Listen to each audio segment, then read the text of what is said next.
M B G speak کے ساتھ بلال غوری اب خدمت میں حاضر ہے۔ کئی ہفتوں سے مسلسل ہم یہ بات سن رہے ہیں کہ آرمی چیف کی تعیناتی کا فیصلہ ہو چکا ہے۔ نہایت باخبر صحافی اپنے ذرائع کے حوالے سے بتاتے ہیں کہ فیصلہ ہو چکا ہے، بس اگلے 72 گھنٹے میں اس کا اعلان ہو جائے گا، باقاعدہ اناؤنسمنٹ جو ہے وہ حکومت کی طرف سے کر دی جائے گی۔ پھر کوئی اور صاحب جو ہیں وہ اندر کی خبر لاتے ہیں اور ہمیں بتاتے ہیں کہ جی آئندہ 48 گھنٹے میں آرمی چیف کی تعیناتی کا فیصلہ ہونے جا رہا ہے۔ دن گزرتے چلے جاتے ہیں، ہفتے گزر جاتے ہیں، مگر یہ 24 گھنٹے 48 گھنٹے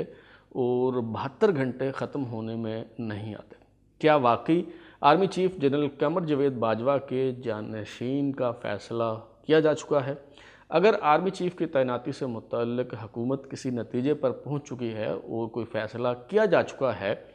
تو پھر اس کا اعلان کیوں نہیں کیا جا رہا؟ اس میں تاخیر کیوں کی جا رہی ہے؟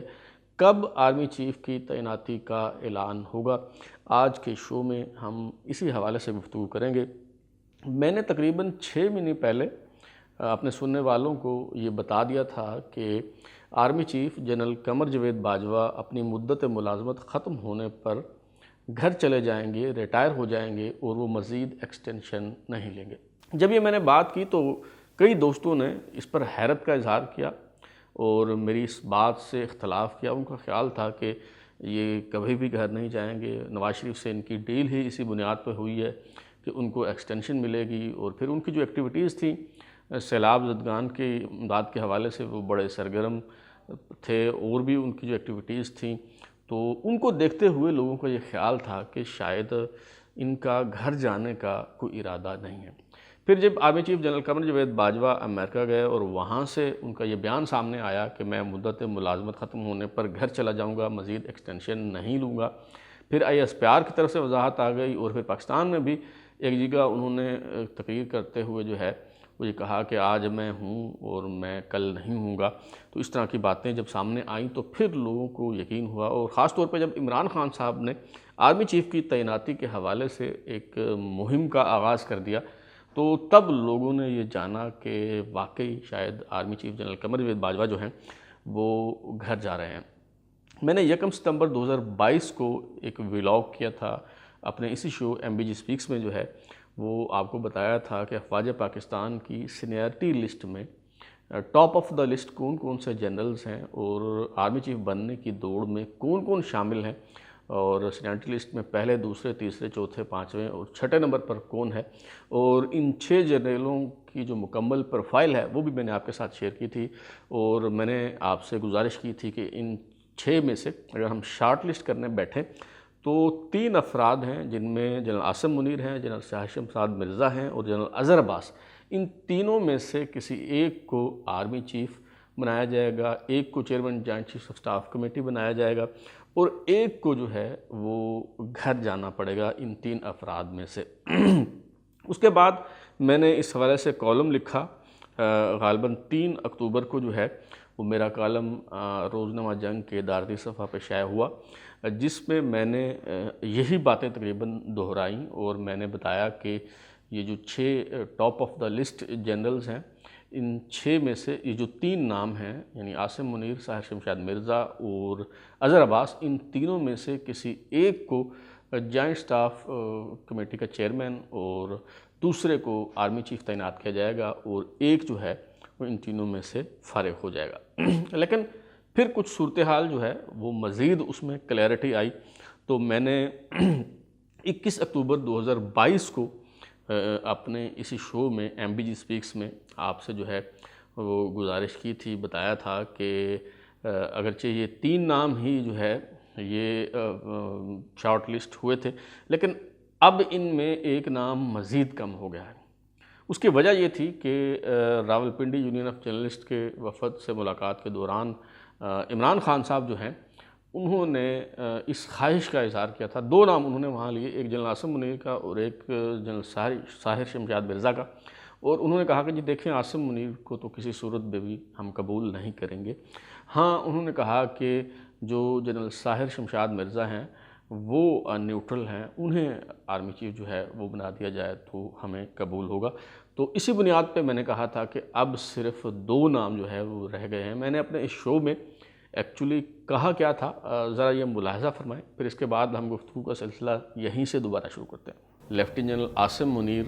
پہلے نمبر پہ ہیں سینیرٹی میں، دوسرے نمبر پہ corps commander Rawalpindi lieutenant general Sahir Shamshad Mirza ہیں، اور تیسرے نمبر پہ C G S lieutenant general Azhar Abbas ہیں۔ ان تینوں میں سے کسی ایک کو chairman joint chiefs of staff committee لگایا جائے گا، اور جو کسی اور دوسرے کو جو ہے آرمی چیف بنایا جائے گا، اور ان میں سے ایک جو ہے اسے گھر جانا ہوگا۔ لیکن اب یوں لگتا ہے کہ شاید ان 3 ناموں میں سے ایک نام مزید کم ہو گیا ہے، اور اب لیفٹیننٹ جنرل عاصم منیر اور لیفٹیننٹ جنرل اظہر عباس ہی اس شارٹ لسٹڈ جو امیدوار ہیں ان میں باقی رہ گئے ہیں۔ جیسا کہ آپ نے سنا، میں نے اپنے اسی شو میں جو 21 اکتوبر کو میں نے کیا تھا، میں نے بتایا تھا کہ 2 افراد جو ہیں اب رہ گئے ہیں اس دوڑ میں، جنرل عاصم منیر اور جنرل اظہر عباس۔ ان دونوں میں سے کسی ایک کو جوائنٹ سٹاف کمیٹی کا چیئرمین، جبکہ دوسرے کو جو ہے وہ آرمی چیف تعینات کیا جائے گا، اور کور کمانڈر راولپنڈی جنرل ساحر شمشاد مرزا اب اس دوڑ میں شامل نہیں رہے۔ میں نے اپنے شو میں جو ہے وہ بتایا تھا، ابھی بھی میں اپنی اس بات پر قائم ہوں۔ دوسری بات یہ ہے کہ میں نے جو 3 اکتوبر کو روزنامہ جنگ میں کالم لکھا تھا، اپنے اس کالم میں نے ٹائم فریم بھی دیا تھا، یہ بھی بتایا تھا کہ کب نئے آرمی چیف کی تعیناتی کی جائے گی، کب اس کا اعلان ہوگا، کب اس کا نوٹیفیکیشن ہوگا۔ باقاعدہ میں نے بتایا تھا، میں نے اپنے اس کالم میں جو ہے وہ لکھا تھا کہ نومبر کے دوسرے ہفتے میں کوئی بریکنگ نیوز جو ہے وہ آ سکتی ہے، اور اس بات کا امکان ہے کہ آرمی چیف کی تعیناتی کا اعلان کر دیا جائے۔ اور میں اب بھی میری رائے یہی ہے، مجھے توقع یہی ہے کہ 12 نومبر کو چند روز بعد موجودہ army chief general Qamar Javed Bajwa اپنی 62ویں سالگرہ منا رہے ہیں، اور 12 نومبر کے بعد کسی بھی دن یا 12 نومبر کے آس پاس جو ہے وہ نئے آرمی چیف کی تعیناتی کا اعلان کیا جا سکتا ہے۔ اچھا، اس میں تاخیر کیوں کی جا رہی ہے؟ اگر فیصلہ ہو چکا ہے، جیسا کہ میں نے بتایا کہ 2 نام فائنل کیے گئے ہیں، جنرل عاصم منیر اور جنرل اظہر عباس، ان میں سے ایک کو اوپر لگایا جائے گا chairman joint chiefs of staff committee, اور دوسرے کو نیا سپہ سالار جو ہے وہ بنایا جائے گا۔ تو تاخیر کیوں کی جا رہی ہے؟ اس کی ایک تاریخ ہے، ہمیں دیکھنا پڑے گا کہ ماضی میں جو آرمی چیف کی تعیناتی ہوتی رہی ہے اس کے لیے کیا طریقہ اختیار کیا گیا، اور کتنا عرصہ پہلے جو ہے وہ نئے آرمی چیف کی تعیناتی کا اعلان ہوتا رہا۔ تو سب سے پہلے یعنی جو اس میں بہت زیادہ ٹائم پہلے جو اناؤنسمنٹ ہوئی، وہ جنرل اسلم بیگ مرزا جب آرمی چیف تھے تو اس وقت ایسی مثال جو ہے، ایسی نظیر قائم کی گئی کہ 5 ماہ پہلے ان کے جانشین کا نہ صرف فیصلہ کر دیا گیا بلکہ اس کا اعلان بھی کر دیا گیا۔ اسلم بیگ مرزا جو ہیں انہوں نے 17 اگست 1991 کو ریٹائر ہونا تھا، لیکن 5 ماہ پہلے 3 مارچ 1991 کو اعلان کر دیا گیا کہ جنرل آصف نواز نئے آرمی چیف ہوں گے، اور وہ 17 اگست 1991 کو جو چارج ہے آرمی چیف کا وہ لیں گے۔ اس وقت جنرل آصف نواز کراچی کے کور کمانڈر تھے، اور اس اناؤنسمنٹ کے بعد انہیں C G S chief of general staff جو ہے وہ بنا دیا گیا، اور باقی ٹائم جو ہے انہوں نے سی جی ایس کی حیثیت سے گزارا، اور 17 اگست 1991 کو انہوں نے آرمی چیف کے طور پہ جو ہے وہ چارج لیا۔ لیکن اس وقت یہ جو اختیار تھا آرمی چیف کی تعیناتی کا، یہ صدر مملکت کے پاس ہوا کرتا تھا۔ وزیر اعظم جو ہے وہ اگرچہ سفارش کر سکتا تھا، لیکن وزیر اعظم کی جو ریکمنڈیشن تھی یا ان کی جو سفارش تھی وہ صدر مملکت پر بائنڈنگ نہیں تھی۔ صدر مملکت کے لیے ضروری نہیں تھا کہ وہ اس سفارش کو جو ہے وہ مانے بھی۔ اب جو ہے صورتحال جو ہے مختلف ہو چکی ہے، اور اب وزیر اعظم کے پاس اس تعیناتی کا اختیار ہے۔ جب وزیر اعظم کے پاس یہ اختیار آیا تو اس کے بعد جو پہلی تقرری میاں نواز شریف صاحب نے بطور وزیر اعظم کی، وہ تقرری اس وقت کی گئی جب جنرل جہانگیر کرامت سے استعفیٰ لے لیا گیا، کیونکہ انہوں نے نیشنل سیکورٹی کونسل بنانے کی تجویز دی تھی پبلکلی، تو اس حوالے سے ان سے استعفیٰ لے لیا گیا اور جنرل پرویز مشرف کو جو ہے وہ آرمی چیف بنایا گیا۔ جنرل پرویز مشرف جو ہیں اس وقت کور کمانڈر منگلہ تھے اور وہ ریٹائرمنٹ کی تیاریاں جو ہے وہ کر رہے تھے۔ تو 6 اور 7 نومبر کی درمیانی رات جنرل پرویز مشرف کو ٹیلی فون گیا اور انہیں کہا گیا کہ جی آپ تشریف لے آئیں، وزیر اعظم صاحب جو ہیں وہ آپ سے ملنا چاہتے ہیں۔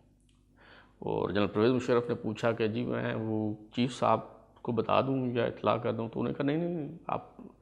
کسی کو بتائے بغیر جو ہے وہ آ جائیں۔ انہوں نے کہا جی میں سول ڈریس میں آؤں یا یونیفارم میں آؤں، تو مشرف کو کہا گیا کہ جی آپ یونیفارم میں آئیں۔ تو جنرل پرویز مشرف جو ہیں وہ اپنی جھنڈے والی گاڑی میں یونیفارم کے ساتھ اسلام آباد تشریف لائے۔ رات کو ان کی میاں نواز شریف صاحب سے ملاقات ہوئی اور انہیں بتایا گیا کہ آپ کو افواج پاکستان کا نیا سربراہ بنایا جا رہا ہے اور صبح یعنی 7 اکتوبر 1998 کو آپ نے بطور آرمی چیف جو ہے وہ چارج لینا ہے۔ تو اتنی عجلت میں، اتنی یعنی کم وقت میں جو ہے عین وقت پر میاں نواز شریف صاحب نے جو ہے آرمی چیف کی تعیناتی کا فیصلہ کیا، اور پھر 12 اکتوبر 1999 کو جب انہوں نے آرمی چیف تبدیل کرنے کا فیصلہ کیا اور جنرل پرویز مشرف کو برطرف کر کے جنرل ضیاء الدین خواجہ کو آرمی چیف بنانے کا حکم جاری کیا، تو یہ فیصلہ اس قدر عجلت میں جو ہے وہ کیا گیا کہ اس پر عمل درآمد کی نوبت ہی نہ آ سکی۔ اس کے بعد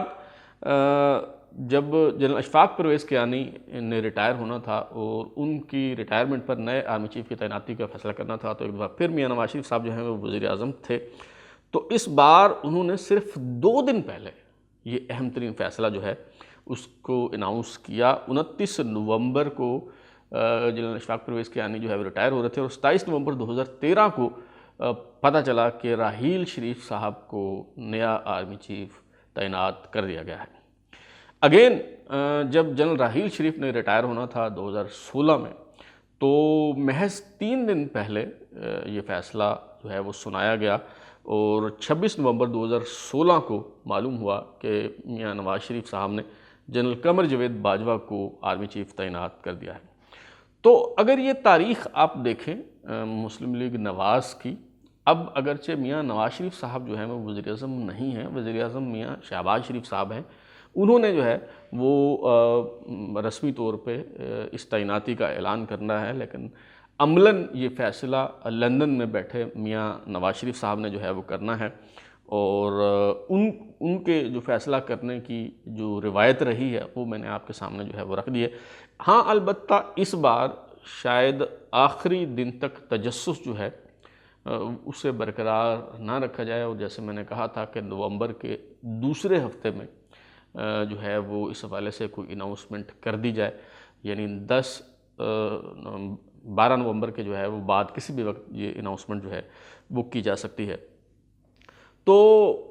یہ تو طے ہے کہ ان 2 افراد میں سے ہی ایک کو آرمی چیف بنایا جائے گا اور ایک کو chairman joint chief of staff committee بنایا جائے گا۔ اہم ترین سوال مگر یہ ہے کہ اگر لیفٹیننٹ جنرل عاصم منیر کو سپہ سالار بنایا جاتا ہے، افواج پاکستان کا سربراہ تعینات کیا جاتا ہے، تو اس حوالے سے کون سی پیچیدگیاں ہیں، کون سی قانونی رکاوٹیں ہیں اور ان کا ممکنہ حل کیا ہو سکتا ہے، اس حوالے سے ہم آئندہ شو میں گفتگو کریں گے۔ اگر آپ کو ہمارا شو پسند آیا تو اسے لائک کریں، کامنٹ کریں، شیئر کریں، اور ہمارا چینل سبسکرائب کرنے کے بعد بیل آئیکن گھنٹی ضرور دبائیں تاکہ آپ کو نئی ویڈیوز کے نوٹیفیکیشنز ملتے رہیں۔ بہت شکریہ۔